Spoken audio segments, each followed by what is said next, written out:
Hello students, welcome to my YouTube channel.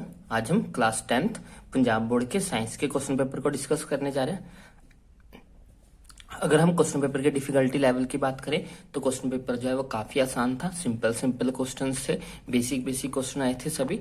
और जो है क्वेश्चन पेपर ओवरऑल जो है वो काफी इजी था, एक दो क्वेश्चन को छोड़ के बाकी सारा क्वेश्चन पेपर जो है वो आसान था।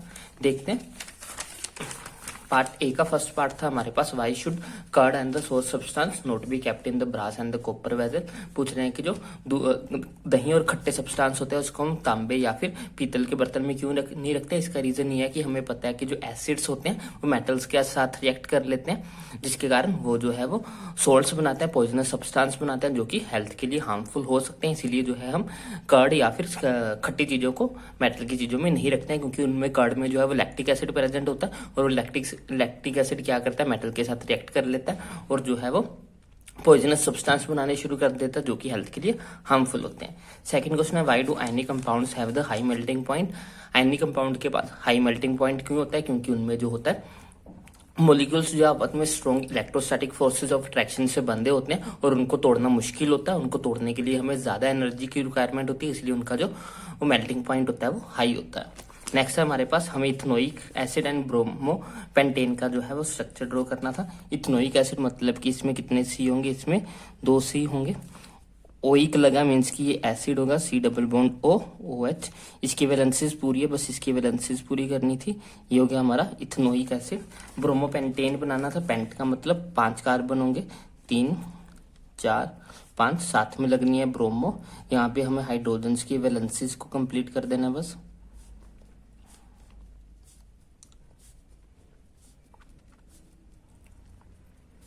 तो ये हो गया इन दोनों का स्ट्रक्चर। नेक्स्ट है हमारे पास, what is the difference between the manner in which the movement takes place in the sensitive plant touch me not and the movement in our leg. ये जो होता है ये सेंसिटिव ऑर्गन्स होते हैं और जो हमारी लेग है वो एक वॉलंटरी एक्शन है। जब हम चाहेंगे तभी हमारी जो लेग है वो मूव आउट करेगी। इसमें कोई भी जो है वो नर्वस सिस्टम नहीं होता, इसमें कोई भी मैसेज को ट्रांसफर करने का जो है वो मेथड नहीं होता, लेकिन हमारी लेग के बीच में पूरा एक न्यूरॉन सिस्टम होता है जो कि मैसेज को ट्रांसफर करने का या ट्रांसपोर्ट करने का काम करता है। नेक्स्ट फिफ्थ क्वेश्चन था हमारे पास, what are the inherited traits, write any 2 inherited traits. Inherited traits क्या होते हैं? ऐसे ट्रेड्स, ऐसी वेरिएशन जो हमें अपने मम्मी पापा से मिलती है या फिर हमें अपनी पिछली जनरेशन से जो वेरिएशंस मिलती है उनको हम इनहेरिटेड ट्रेड्स बोलते हैं। जैसे कि हमारी आंखों का कलर, हमारे बालों का रंग, ये जो है ये हमारी आईज कलर और हमारे हेयर कलर्स जो है एक एग्जाम्पल है हमारे इनहेरिटेड ट्रेड्स का। नेक्स्ट पार्ट बी में फर्स्ट क्वेश्चन है हमारे पास, what is neutralization reaction, give 2 example. Neutralization reaction क्या होती है? The reaction between the acid and the base is known as the neutralization reaction. एक एसिड और बेस के बीच की जो रिएक्शन होती है उसको हम न्यूट्रलाइजेशन रिएक्शन बोलते हैं। ये हमारे सैंपल पेपर में भी था क्वेश्चन। एग्जाम्पल देना, एग्जाम्पल हमारा HCl की रिएक्शन करवा दो, HCl प्लस सोडियम हाइड्रोक्साइड करवा दो, हमारे पास बन जाएगा NaCl प्लस वाटर, जो कि एक एग्जाम्पल होगी हमारे पास न्यूट्रलाइजेशन रिएक्शन की। नेक्स्ट है हमारे पास, what is the homologous series. Homologous series ऐसी सीरीज होती है जिसमें जो स्ट्रक्चर्स होते हैं उनका जो प्रॉपर्टीज होती हैं वो सेम होती है, लेकिन जो वो एक दूसरे से वेरिएशन जो होती है वो CH2 ग्रुप से होती है। हर जो आगे वाला मेंबर होता है वो अपने पीछे वाले मेंबर से CH2 ग्रुप से बड़ा होता है, उनकी प्रॉपर्टीज सेम होती है और जो उनका स्ट्रक्चर होता है वो भी सेम होता है। ऐसी सीरीज को हम होमोलोगस सीरीज बोलेंगे, जैसे कि methane, ethane, propane, pentane, hexane, ये सारी जो है ये हमारे पास एक होमोलोगस सीरीज का एग्जाम्पल है। नेक्स्ट है हमारे पास, write the difference between the autotrophic nutrition and the heterotrophic nutrition. Autotrophic nutrition में ऐसे प्लांट्स आते हैं जो अपना खाना खुद से बनाते हैं, जैसे कि ग्रीन प्लांट्स हो गए। हेटेरोट्रोपिक में वो सारी चीजें आ जाती हैं जो अपना खाना नहीं बना सकते और अपने खाने के लिए जो है वो एनिमल्स या फिर प्लांट्स पे डिपेंड करते हैं, जैसे कि हम ह्यूमन बींग्स हो गए, एनिमल्स हो गए, ये सारी चीजें जो है ये हेटेरोट्रोप्स है और ऐसी न्यूट्रिशन को हम हेटेरोट्रोपिक न्यूट्रिशन के नाम से जानते हैं। उसके बाद हमें लेवल डायग्राम बनाना है न्यूरॉन का और उसकी वर्किंग बनानी है। न्यूरॉन के डायग्राम में हमें उसके लेबल करके बताना था कि एक्सोन क्या होता है, उनके डेंड्राइट्स क्या होते हैं, उनके भी सिनेप्सिस क्या होती है, ये सारी चीजें हमें उसके स्ट्रक्चर में एक्सप्लेन करनी थी और साथ ही उसकी वर्किंग बतानी थी। न्यूरॉन की वर्किंग क्या होती है, ये मैसेज को एक जगह से दूसरी जगह पर ट्रांसफर करने का मैसेज काम करता है। डायग्राम जो है वो 2 नंबर का था और वर्किंग जो है वो 1 नंबर की थी। उसके बाद फिर से हमारे पास है draw label diagram of the human male reproductive system. Human male reproductive system का जो है वो डायग्राम बनाना था। उसके पार्ट्स को हमें लेबल करना था, जैसे कि उसके पेयर ऑफ टेस्टिस हो गए, उसका जो है स्पर्म डक्ट्स हो गए, हमारे पीनस हो गया, ये सारी चीज़ों को उसमें जो है वो हमें एक्सप्लेन करना था, लेबल करना था, एक्सप्लेन नहीं करना था। 2 नंबर का डायग्राम था और 1 नंबर की उनकी लेबलिंग थी।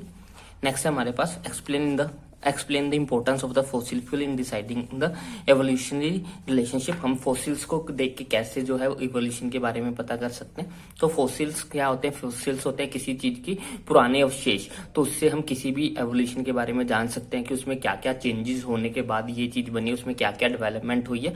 तो हम किसी चीज के फॉसिल से उसका पास्ट कैसा था, वो पुराने टाइम में कैसी थी, वो सारी चीजें हम उसके बारे में बता सकते हैं।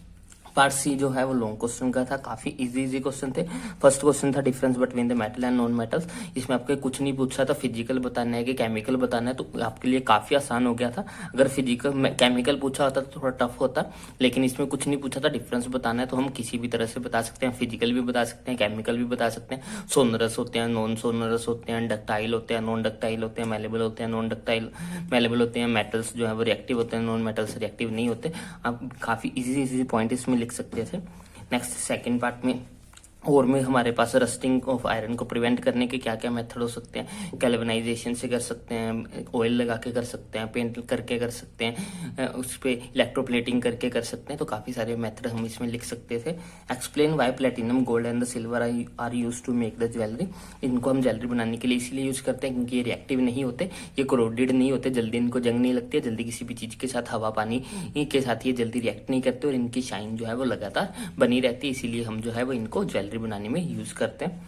नेक्स्ट क्वेश्चन हमें फिर से लेबल डायग्राम बनाना है और उसकी वर्किंग को एक्सप्लेन करना था ह्यूमन हार्ट की। नेक्स्ट इसकी चॉइस में क्वेश्चन था कि how are the minerals and the water transported in the plants में जो वाटर और मिनरल जो है वो कैसे ट्रांसपोर्ट होते हैं।